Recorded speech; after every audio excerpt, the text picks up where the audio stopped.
Assalamualaikum, salam Malaysia Madani. Berita pagi bersama saya, Awatif Eza. Kementerian Ekonomi diminta menyelaras mesyuarat di peringkat jawatan kuasa kerja bagi menyusuli beberapa cadangan berhubung penubuhan zon ekonomi khas Johor, Singapura, Special Economic Zone JSSEZ. Perdana Menteri Datuk Seri Anwar Ibrahim berkata perkara itu dimaklumkan semasa beliau mempengerusikan mesyuarat pembangunan negeri Johor di Putrajaya. Turut hadir Timbalan Perdana Menteri Datuk Seri Fadilah Yusof, beberapa menteri serta ketua setiausaha kementerian yang terlibat. Menurut Datuk Seri Anwar, mesyuarat telah membincangkan status terkini kemajuan JSSEZ dan Zon Kewangan Khas SFZ. Beberapa program dan projek menaik taraf infrastruktur dan kemudahan rakyat juga turut dibincangkan. Antaranya, Lebuh Raya Senai ke Sedenak, Sedenak ke Simpang Renggam dan Senai ke Desaru. Selain rancangan tempatan banjir bagi daerah Segamat, Kota Tinggi dan di Batu Pahat. Menurut Perdana Menteri, semua projek itu merupakan inisiatif berimpak tinggi kepada rakyat, khususnya warga Johor yang akan menikmati manfaat jangka panjang. Malaysia dan Uzbekistan menyatakan komitmen untuk memperhalusi kerjasama terutama dalam bidang perdagangan, pelaburan dan hal-hal strategik bagi kedua-dua negara. Perdana Menteri Datuk Seri Anwar Ibrahim berkata perkara itu antara yang dibincangkan semasa menerima kunjungan hormat Menteri Luar Uzbekistan Bakhtiyor Saidov semalam. Pertemuan turut membincangkan mengenai usaha mempentingkatkan kerjasama dua hala Malaysia-Uzbekistan dan juga isu-isu serantau. Pada masa sama, turut bertukar pandangan mengenai isu antarabangsa yang mempunyai kepentingan bersama, antaranya kerjasama dalam Pertubuhan Kerjasama Islam OIC, situasi di Gaza serta perkembangan di Afghanistan. Pertemuan itu turut dihadiri Menteri Luar Datuk Seri Muhammad Hassan. Saidov kini dalam lawatan kerja rasmi 3 hari ke Malaysia bermula Selasa menandakan lawatan pertamanya ke negara ini sebagai Menteri Luar Uzbekistan. Mewajibkan pembelian 70% produk halal dan Bumiputera bagi program rasmi kerajaan. Itu antara cadangan yang akan dibentang di Kongres Ekonomi Bumiputera KEB 2024 sebagai resolusi bagi memperkasa industri halal.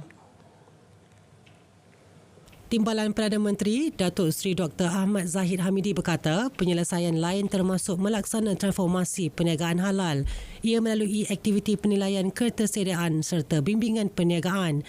Resolusi-resolusi berkenaan hasil dapatan sesi libat urus KEB 2024 yang dilaksana baru-baru ini. Ia diyakini mampu memperkukuh industri halal untuk menjadikan Malaysia peneraju global ekonomi halal. KEB 2024 dijadual berlangsung 3 hari mulai hari ini di Pusat Konvensyen Antarabangsa Putrajaya. Peralihan kepada tenaga boleh diperbarui perlu diberi penekanan. Timbalan Perdana Menteri Datuk Seri Fadilah berkata ia antara program tumpuan bawah Pelan Hala 7 Perubahan Tenaga Negara NETR. Jelas beliau, kebergantungan negara terhadap tenaga berasaskan bahan api fosil juga perlu dikurangkan. Kalau kita melihat penghasilan karbon negara kita, yang paling besar ialah daripada penjanaan elektrik.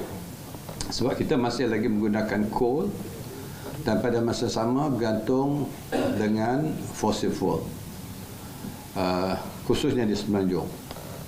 Dan ini penting disebabkan bukan saja tuntutan di peringkat global di bawah ESG-nya, di bawah COP28-nya dan pelbagai komitmen di peringkat antarabangsa.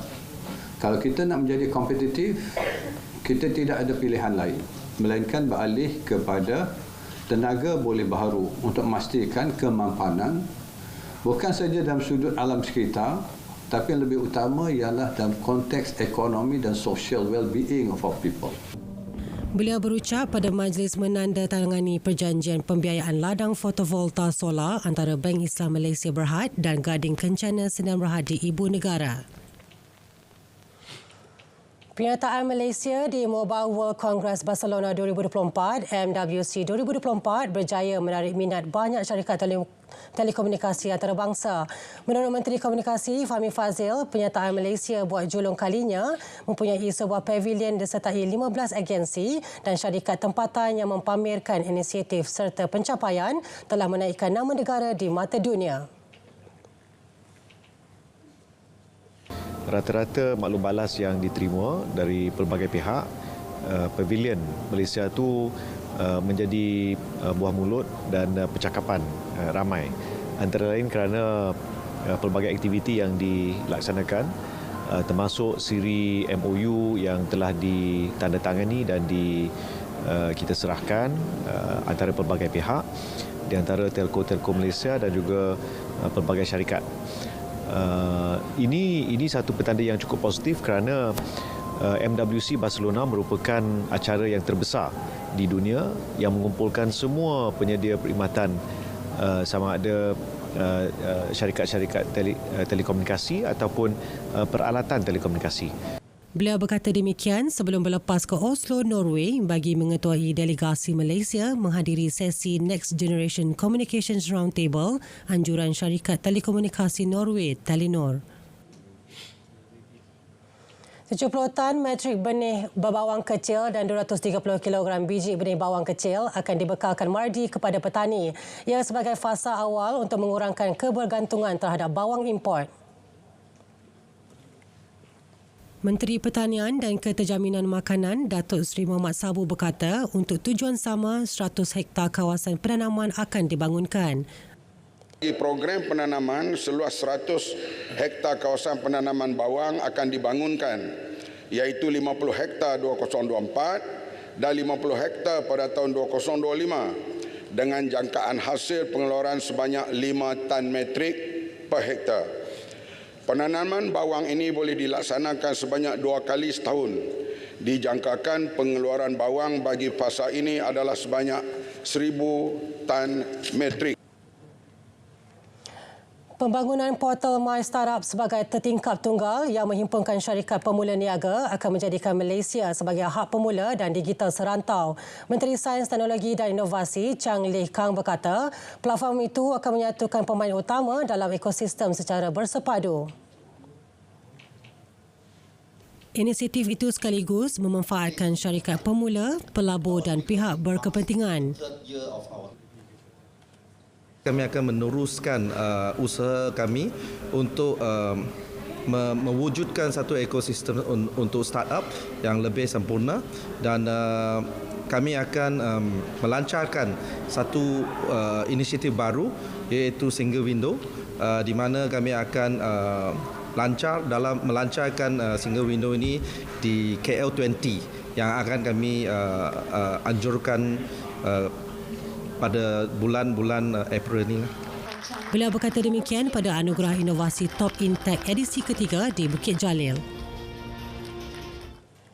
Kenaikan kadar cukai perkhidmatan kepada 8% tidak melibatkan perkhidmatan yang menjadi keperluan asas dan gaya hidup rakyat. Ia bagi memastikan rakyat tidak terbeban dengan kadar cukai kepenggunaan yang lebih tinggi.